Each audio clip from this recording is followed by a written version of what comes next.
Amr ibn Luhai al-Khuzai was in the 1st century of the Christian era.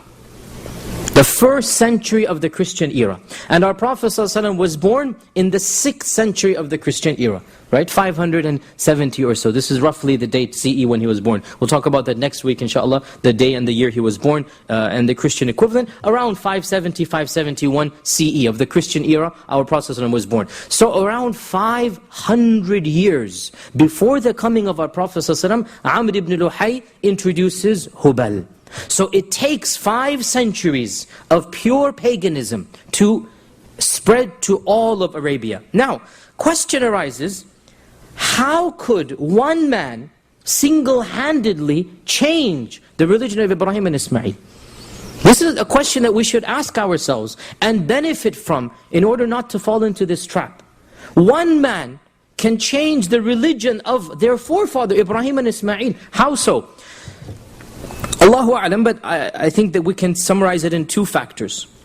First and foremost, the inferiority complex that Amr ibn Luhai had towards the advanced Amalekites, Amaliqa. Because the Amalekites were a powerful civilization. They were a civilization that had history, writing, architecture, large buildings. They were known to be undefeated. And that's what the Old Testament also mentions, that the Amalekites are the feared. This is the nation that is indestructible. Everybody's scared of them. And they're described to be giants, meaning probably they're maybe 6.5, 7 foot tall, the average person amongst them. They're a generation, there's a group of people whom the world looks up to. So Amr ibn Luhai felt a complex that these are the mighty nation.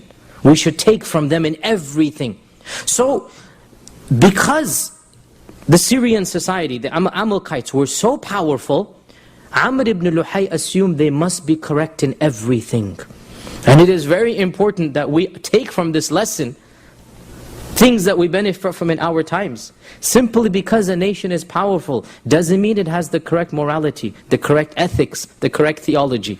Simply because a nation has technology or civilization or architecture doesn't mean it is better in everything. Yes, it's better in some things, but not in everything. So here we